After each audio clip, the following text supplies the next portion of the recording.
Halo semua, selamat datang di channel kami Jurnal Kriminal bersama saya Atika Walo. Bagi Anda yang menyukai pembahasan tentang kasus-kasus kriminal, kami sengaja membangun channel ini untuk Anda. Jangan lupa untuk mendukung channel kami dengan cara subscribe, like, komen, dan share ke media sosial yang Anda punya.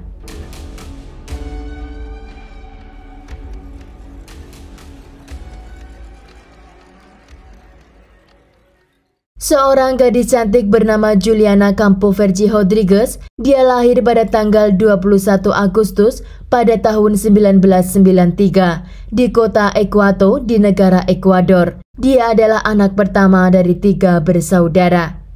Menurut keluarganya, Juliana tipe anak yang penuh ambisi, musik dan sekolah adalah prioritasnya. Dan selain itu, Juliana juga sangat menyayangi orang-orang terdekatnya. Pada usia 18 tahun, Juliana membuka sebuah bisnis obat herbal sambil dia kuliah. Dengan harapan setelah dia lulus kuliah, dia akan pindah ke Argentina untuk belajar musik. Juliana juga tipe anak yang tidak pernah meninggalkan ibadah di gereja. Juliana dan keluarganya meninggalkan gereja Injil karena mereka mendapat sifat yang tidak ramah. Lalu pada tahun 2003, saat Juliana berusia 9 tahun, keluarganya mulai menghadiri gereja yang bernama Oasis de Esperanza di dekat rumah mereka, yaitu di lingkungan Bilosi di kota Quito. Gereja ini didirikan pada tahun 2000 dan dijalankan oleh keluarga Cahilo dan juga istrinya yang bernama Edith, di mana pendetanya adalah Patricio Cahilo. Keluarga ini juga memiliki 4 orang anak yang bernama Michael, Alessandre, Jonathan, dan Israel. Jonathan dan Israel adalah leader untuk anak-anak muda di gereja tersebut. Juliana sangat menyukai gereja ini dan dia menjadi anggota paduan suara. Juliana secara konsisten menghadiri pertemuan dan pembicaraan yang diadakan oleh Jonathan. Ibu Juliana menyatakan bahwa dia berteman sangat dekat dengan Jonathan dan juga saudara laki-lakinya. Bahkan Juliana diharuskan oleh pendeta Patricio untuk mengatakan tentang apapun yang terjadi di kehidupannya. Bahkan tentang semua hal di luar gereja, Juliana disuruh menyampaikan kepada pendeta. Bahkan menurut warga sekitar, pendeta dan gereja itu dianggap memiliki aliran sesat. Karena pendeta meminta kepada para jemaat untuk memberikan zakat bulanan kepada gereja. Jika itu tidak dilakukan, maka pendeta akan menyuruh orang untuk mendatangi rumah para jemaat dan memaksa mereka untuk menyerahkan barang lainnya. Mereka juga mengancam dengan mengatakan jika kehidupan mereka tidak akan mendapat berkah, juga akan mendapat penyakit. Dan pendeta itu bukan hanya mengontrol keluarga para jemaat, namun secara individual. Seperti contoh, pendeta akan mengatur siapa yang boleh berjalan dengan Juliana, siapa yang boleh mengantar Juliana pulang dari gereja, dan siapa yang boleh duduk di samping Juliana saat berada di gereja. Pada tahun 2009 sampai 2010, keluarga Juliana mulai merasa tidak nyaman dengan gereja dan juga prakteknya. Pendeta juga menentukan siapa yang akan menjadi pasangan romantis dan yang boleh berhubungan seksual dengan Juliana. Juliana saat itu berusia 16 tahun dan dia menyembunyikan hubungannya dengan seorang laki-laki bernama Fabian dari gerejanya. Ketika gereja mengetahui hubungan Juliana, mereka menghukumnya dengan mengeluarkan Juliana dari paduan suara dengan mengatakan kepada jemaat lainnya jika Juliana telah melakukan dosa besar, dan itu membuat Juliana merasa sangat bersalah. Bahkan seringkali orang tua Juliana melihat anaknya tidak mau keluar kamar karena dirudung rasa bersalah. Pada tahun 2011, Juliana mendapat permintaan pertemanan di Facebook yang mengaku dia adalah seorang pendeta dan dia bernama Juan Solano. Juan Solano dia mengatakan jika dia adalah seorang pendeta dan juga seorang psikolog. Dari situ Juliana diminta untuk mencurahkan apa yang dia rasakan dan pendeta Juan berjanji akan mencari solusinya. Juliana mengatakan jika dia merasa bahwa pendeta di gerejanya berusaha untuk memperdaya hidupnya hingga membuatnya selalu merasa bersalah. Menurut investigasi dari tahun 2011 dan 2012, pendeta Juan sangat intens mengirim pesan kepada Juliana. Hingga pada akhirnya pendeta Juan mengatakan kepada Juliana agar tidak pergi ke Argentina. Padahal pergi ke Argentina dan belajar musik juga meniti karir di sana adalah impian besar Juliana. Juliana kemudian merasa bahwa ada yang aneh dengan Pendeta Hua, yang dimana dia memiliki profil di Facebook, fotonya sangat mirip dengan foto Jonathan, yaitu anak dari pendeta di gerejanya. Saat Juliana menanyakan kemiripan foto profil di Facebook, Pendeta Huang tidak merespon lalu mengubah topik pembicaraannya dengan mengatakan alasan agar Juliana tidak pergi ke Argentina karena di dalam mimpinya Tuhan berkata jika Juliana harus menikah dengan saudara laki-laki Jonathan yang bernama Israel. Dari situ Juliana merasa bahwa Pendeta Hua juga berusaha untuk memanipulasinya. Juliana dengan tegas menolak apa yang diminta oleh Pendeta Hua dan dia tidak akan menikah dengan Israel, anak dari pendeta gereja yang telah mengusir juga memanipulasinya. Juliana datang ke gereja dan menanyakan langsung kepada Jonathan kenapa ada pendeta yang bernama Hua menyuruhnya untuk menikah dengan Israel. Padahal dia tidak mencintainya dan saat itu Juliana masih bersama dengan kekasihnya, yaitu Fabian. Jonathan mengatakan jika itu adalah wahyu yang harus dilakukan. Jika tidak, Juliana bisa disebut sebagai orang yang tidak taat kepada Tuhan. Dan karena Juliana takut disebut orang yang tidak taat dengan Tuhan, maka Juliana memutuskan kekasihnya. Jonathan menyuruh Juliana untuk bersama dengan Israel agar mereka lebih dekat dan tidak ada masalah setelah menikah. Namun Juliana tidak merasakan apapun ketika berada di samping Israel dan akhirnya Juliana meminta untuk pulang. Ibu Juliana yang bernama Elizabeth memutuskan semua komunikasi Juliana dengan orang-orang di gereja, bahkan dengan Pendeta Hua. Karena Elizabeth tahu jika anaknya sudah lama menderita karena tekanan dan manipulasi mereka. Ibu Juliana meyakinkan anaknya jika tidak ada yang memaksanya untuk menikah dengan Israel. Ibunya juga menjelaskan bahwa dia bisa menikah dengan siapapun yang dia inginkan. Setelah terpisah dari orang-orang gereja pada bulan Juni pada tahun 2012, Juliana meminta izin kepada ibunya jika dia diperbolehkan untuk menemui Fabian. Fabian dikenal oleh keluarga Juliana sebagai laki-laki yang sangat sopan, baik dan juga mandiri. Sejak Fabian mengenal Juliana, dia langsung meminta izin kepada orang tuanya setiap kali dia mau berjalan dengan Juliana. Dan ibunya mengizinkan Juliana untuk bersama Fabian. Pada tanggal 7 Juli pada tahun 2012, Juliana berusia 18 tahun. Menurut Elizabeth, pagi itu Juliana sangat bahagia. Dia berdandan dan memakai baju kesukaannya sebelum dia berangkat kerja ke tokonya. Elizabeth dan Juliana berjalan selama 20 menit dari rumah ke Mariskal Sukri Avenue. Dan dalam perjalanan mereka, Elizabeth melihat Jonathan yang dimana dia berjalan ke arah Juliana. Dan menurut Elizabeth itu sangat aneh karena Jonathan memiliki mobil dan juga di daerah itu bukan tempat gereja di mana seharusnya dia berada. Elizabeth dan Juliana tiba di pom bensin tempat mereka berjalan dan Juliana bertanya kepada ibunya jika dia akan pergi duluan ke toko yang hanya berjarak 5 blok. Lalu Elizabeth melihat Juliana menyeberang jalan dan 20 menit kemudian Elizabeth menerima telepon dari suaminya yang dimana dia berjalan di depan toko namun toko masih dalam keadaan tertutup, yang berarti Juliana belum sampai di toko. Elizabeth berusaha menelpon handphone Juliana namun beberapa kali tidak diangkat. Elizabeth mencoba lagi untuk menelpon handphone Juliana dan kali ini handphonenya diangkat oleh seseorang. Dan Elizabeth mendengar suara anak-anak bermain dan dari belakang ada suara laki-laki yang mengatakan untuk meletakkan handphone itu karena bukan miliknya. Elizabeth menunggu hingga sore hari dengan harapan Juliana akan menelponnya.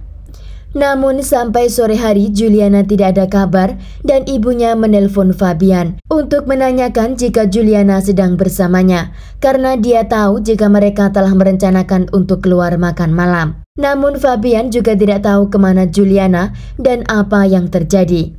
Elizabeth mulai menelpon rumah sakit, klinik, dan kerabat keluarganya, namun tidak ada yang melihat Juliana. Elizabeth dan ayah tirinya pergi ke kantor polisi untuk melaporkan bahwa anaknya tidak bisa dihubungi dan tidak tahu keberadaannya di mana. Mereka melaporkan semua itu karena Juliana bukan tipe anak yang keluar tanpa izin. Namun jawaban polisi yang bekerja hari itu, mereka tidak bisa melakukan pencarian. Karena pada umumnya, anak muda menghilang selama sehari atau 2 hari dengan kekasihnya. Polisi sama sekali tidak mengkhawatirkan apa yang telah dilaporkan oleh Elizabeth. Dan mereka mengatakan jika mereka akan melakukan investigasi setelah 48 jam. Keesokan harinya, Elizabeth menerima SMS dari nomor Juliana, yang dimana Juliana mengatakan jika dia telah menemukan seseorang dan dia akan pergi bersamanya, dan suatu hari nanti dia akan mengirimkan hadiah untuk mereka.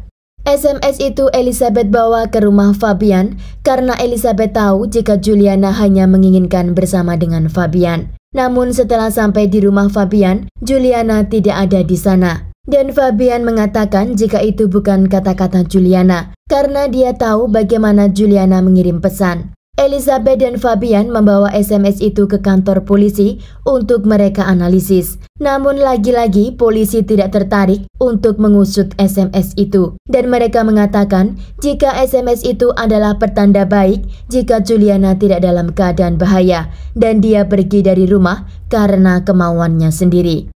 Elizabeth dan Fabian melaporkan ke kantor polisi untuk yang ketiga kalinya, tetapi mereka terus menolak untuk menyelidiki kasus hilangnya Juliana.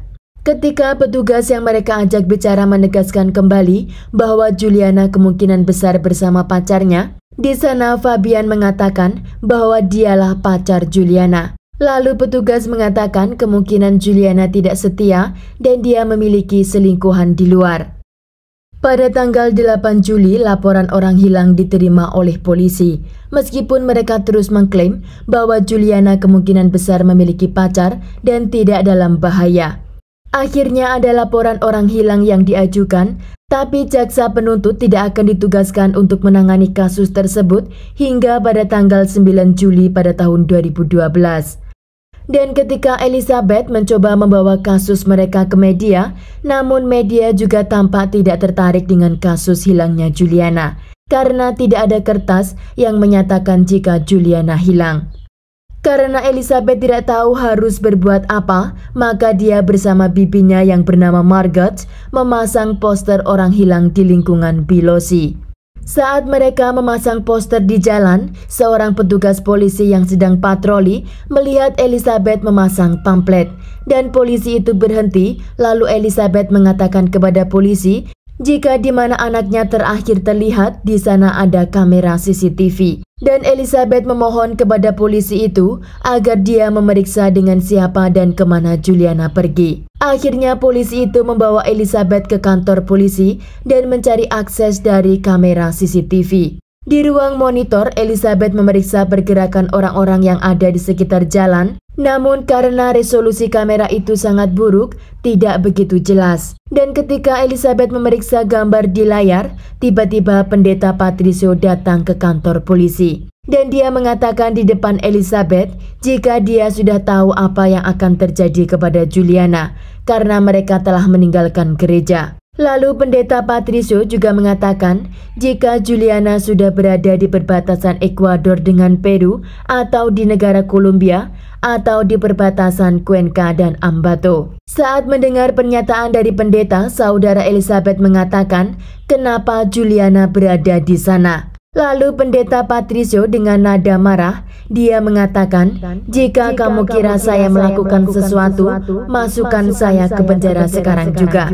Elizabeth ketika melihat pendeta Patricio, dia ingat jika hari terakhir Juliana hilang, dia berpapasan dengan Jonathan, anak dari Patricio. Elizabeth merasakan ada sesuatu yang aneh, kenapa tiba-tiba pendeta Patricio datang ke kantor polisi.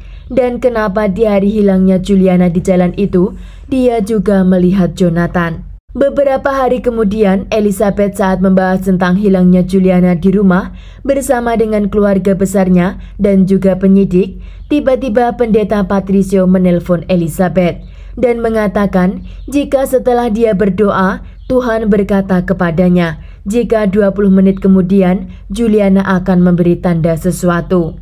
10 menit setelah pendeta menutup teleponnya, Juliana mengirim pesan kedua, yang dimana dalam pesan itu, Juliana mengatakan jika dia sedang berada di perbatasan Cuenca dan dia dalam keadaan baik. Jika nanti dia sudah sampai di alamat yang dia tuju, dia akan menelpon keluarganya, karena saat itu tidak ada signal. Saat itu penyidik langsung membalas SMS itu dengan mengatakan jika dia dalam pencarian orang hilang dan polisi akan bergerak menjemputnya. Penyidik itu lalu mencoba menelpon nomor Juliana, namun nomornya langsung dimatikan. Adik Jonathan yang bernama Michael menelpon Elizabeth dan dia mengatakan bahwa Juliana memposting status di Facebook yang berbunyi, "Terima kasih teman-teman atas perhatian kalian. Saya membuat keputusan sendiri dan saya ingin kalian menghormatinya. Jangan ikut campur dalam hidup saya." Ibu Juliana menolak untuk percaya bahwa status itu adalah Juliana yang menulis. Dan Elizabeth semakin curiga bahwa semua informasi tentang Juliana itu hanya berasal dari keluarga Jonathan. Elizabeth yang mengetahui kata sandi Facebook Juliana, dia mencoba masuk ke Facebooknya. Ternyata kata sandinya baru saja diubah. Elizabeth memohon ke kantor polisi dan penyidik agar melakukan pengecekan terhadap IP, di mana lokasi handphone Juliana dan apa yang sebenarnya terjadi dengan keluarga Jonathan, karena banyak sekali kecurigaan terhadap keluarga itu. Namun lagi-lagi orang yang berseragam polisi bahkan jaksa, tapi semua orang itu menurut saya berbadan batu karena mereka tidak punya hati, mengatakan di depan wajah Elizabeth bahwa mereka juga orang Kristen Protestan dan tidak pantas untuk mencurigai pendeta yang dimana dia penyiar dan penuntun para jemaatnya ke jalan yang benar. Maka mereka memutuskan tidak akan melakukan investigasi kepada keluarga Patricio. Teman Fabian membantu untuk membobol akun Facebook Juliana dan disitulah mereka menemukan percakapan antara Juliana dengan psikolog yang bernama Juan Solano. Dalam percakapan di Messenger antara Juliana dan pendeta Juan, banyak terdapat ancaman dan kata-kata yang Elizabeth mengenal cara bicaranya. Elizabeth mengatakan kepada Fabian jika kata-kata itu seperti perkataan Jonathan. Bahkan Elizabeth juga melihat foto profil pendeta Juan mirip dengan Jonathan. Jonathan walaupun tidak dipanggil oleh polisi, dia datang untuk menjelaskan apa yang terjadi. Dan dia mengatakan jika di hari hilangnya Juliana, dia datang ke kantornya. Dan saat itu Juliana bersama dengan seorang pria. Ketika dimintai keterangan tentang akun Facebook yang bernama Pendeta Juan, Jonathan mengatakan jika itu adalah dirinya. Dia membuat akun tersebut untuk terus memantau Juliana dengan siapa dia menjalin hubungan dan apa yang dia lakukan sehari-hari. Detail dan perkembangan kasus itu dari tahun 2012 hingga tahun 2018 telah ditangani oleh 10 jaksa. Yang dimana evaluasi psikiatris yang dilakukan terhadap Jonathan pada tanggal 16 September pada tahun 2013 hasilnya menunjukkan bahwa ketika Jonathan dimintai keterangan tentang hilangnya Juliana, dia tampak sangat gugup dan menunjukkan ketidaknyamanan, mencoba tampil spontanitas dan juga santai. Tetapi ketegangan emosional yang dimanifestasikan terlihat jelas dengan tangan dan rahangnya yang gemetar, juga tics di mulutnya dan cara menghindari kontak visual. Psikolog yang bernama Italo Hojas juga mengamati Jonathan dan dia mengakhiri laporannya dengan menyatakan bahwa kemungkinan besar Jonathan berada di balik hilangnya Juliana. Meskipun begitu, tidak ada kelanjutan investigasi yang dilakukan oleh jaksa atau kepolisian dan mereka memilih menutup kasus itu. Pada tanggal 18 Mei pada tahun 2014, Elizabeth memperoleh alamat IP yang ternyata SMS yang Juliana kirim membuktikan bahwa itu dikirim dari komputer Jonathan. Dan dari bukti itu mendorong penyelidikan dibuka kembali dan juga pencarian terorganisir akhirnya dilakukan. Polisi menggeledah sebuah lembah dan jurang yang ada di dekat tempat tinggal Patricio. Polisi juga masuk ke rumah Patricio dan Jonathan untuk menyita semua peralatan elektroniknya, seperti komputer dan ponsel. Namun polisi menemukan pornografi dalam jumlah besar di komputer Jonathan.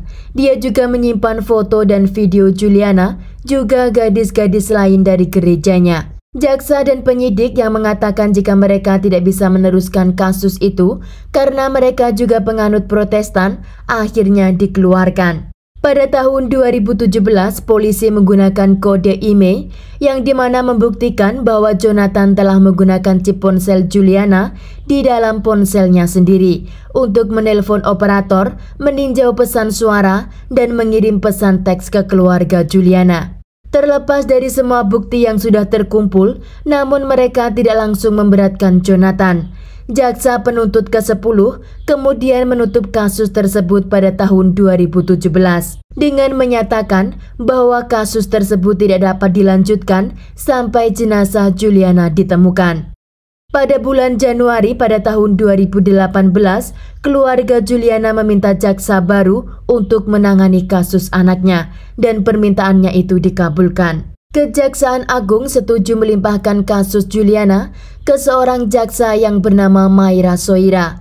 Mayra meminta surat perintah penggeledahan kedua ke rumah Jonathan dan pada tanggal 5 September surat izin diberikan kepada Mayra. Polisi segera meluncur melakukan penggeledahan kedua ke rumah Jonathan dan mereka menyita semua folder dan ketika dibuka, ternyata di sana Jonathan telah meminta catatan panggilan teleponnya. Dan itu membuktikan jika selama Juliana menghilang pada tanggal 9 dan 10 Juli pada tahun 2012 silam, teks yang dikirim oleh Juliana ternyata dari dalam rumah Jonathan. Selama penggeledahan kedua di rumah Jonathan, polisi juga menyita peralatan elektronik dan ketika polisi menyelidiki riwayat pencarian dari komputer Jonathan, mereka menemukan bahwa Jonathan seringkali mencari di internet wanita mati yang ditemukan di kota Quito dan variasi serupa lainnya. Dan pada tahun 2012, Jonathan melakukan pencarian di internet tentang obat yang bernama skopolamin dan cara menggunakannya. Tim Mayra juga menemukan di komputer Jonathan 500 GB video pornografi. Setelah penemuan itu, Jonathan segera ditangkap atas penculikan Juliana. Setelah Jonathan ditangkap, dia dibawa ke unit flagransia di Quito, di mana keluarga dan orang tua Juliana sama-sama menunggu di lobi untuk melihat hasil interogasi Jonathan. Patricio, ayah Jonathan hari itu juga hadir dan dia tampak sangat gelisah dan cemas. Mayra menginterogasi Jonathan selama 4 jam dan menanyakan lebih dari 98 pertanyaan. Sebagian besar tentang hubungannya dengan Juliana yang terus-menerus Jonathan memberikan informasi yang kontradiktif. Sementara dia ditahan sebelum persidangan, pihak berwenang akan terus menginterogasi Jonathan hingga pada tanggal 10 November pada tahun 2018. Dan akhirnya pada tanggal itu, dia mengakui perbuatannya. Dia mengakui bahwa dia menculik Juliana, tetapi dia meninggal secara tidak disengaja saat dia terjatuh di lantai dan dia membuang tubuh Juliana di jurang di lingkungan Bella Vista. Karena pengakuan itu, operasi pencarian besar-besaran dilakukan keesokan harinya dengan keluarga Juliana dan Jonathan meskipun di bawah pengawalan polisi. Banyak petugas, anjing pencari dan bahkan eskavator dikerahkan dalam operasi tersebut dengan sekitar 400 petugas dan penyelidik ikut ambil bagian. Setelah melihat seberapa luas penyelidikan itu dan setelah pengakuan Jonathan, Patricio dan Israel melarikan diri dari negara Ekuador sebelum mereka dapat diinterogasi. Karena diduga mereka juga terlibat dalam hilangnya Juliana dan kemungkinan mereka telah melarikan diri ke negara Amerika Serikat. Pada tanggal 3 Juli pada tahun 2019, persidangan Jonathan dimulai dan pembela Jonathan mengatakan jika yang dilakukan kliennya hanyalah penculikan. Terlepas dari pengakuannya bahwa dia telah membuang tubuh Juliana di jurang dan karena tidak ada tubuh ditemukan, maka tidak dapat didakwa sebagai pembunuh. Mayra dalam persidangan itu, dia berpendapat bahwa Jonathan bertanggung jawab langsung atas kematian Juliana dan dia menuntut kepada hakim untuk menjatuhi hukuman maksimal. Jaksa penuntut berpendapat bahwa pada tanggal 7 Juli pada tahun 2012, berdasarkan penyelidikan dan bukti yang terkumpul di hari hilangnya Juliana, Jonathan tahu jika Juliana setiap hari melewati jalan itu, dan Jonathan telah menantinya di dekat terminal bus. Jonathan lalu mendekati Juliana sendirian dan membiusnya dengan obat yang dia bawa. Setelah Juliana terpingsan, dia memasukkannya ke dalam mobil dan membawa korban ke sebuah motel. Di sanalah pelaku membunuh korban sebelum atau sesudah melakukan hubungan seksual. Karena tidak ada jenazah yang ditemukan, tidak diketahui apakah Juliana menjadi korban pemerkosaan. Pada tanggal 17 Juli pada tahun 2019, setelah 5 jam, majelis 3 hakim mengambil keputusan dan memutuskan bahwa Jonathan Kahilo bersalah atas penculikan yang mengakibatkan kematian dan menjatuhi hukuman selama 25 tahun penjara. Pengadilan juga memerintahkan agar Jonathan membayar kompensasi kepada keluarga Juliana sebesar 100.000 US dollar dan juga menyarankan agar pendaftaran pendeta nasional didirikan dan memerintahkan agar gereja Oasis de Esperanza menutup pintunya. Hingga sekarang jenazah Juliana belum dapat ditemukan dan keluarga Juliana masih mengira jika anaknya hanya keluar dari rumah dan masih mengharap dia kembali pulang. Karena untuk mengatakan jika seseorang telah meninggal, mereka harus melihat dan menguburkan jasadnya di liang lahat. Dan itu masih sulit untuk diterima Elizabeth. Sekian kasus hari ini, jangan lupa tinggalkan like dan komen. Jika Anda tidak keberatan, klik tombol subscribe untuk mendukung channel kami. Terima kasih saya ucapkan kepada Anda para subscribers. Sekian, sampai jumpa di kasus berikutnya.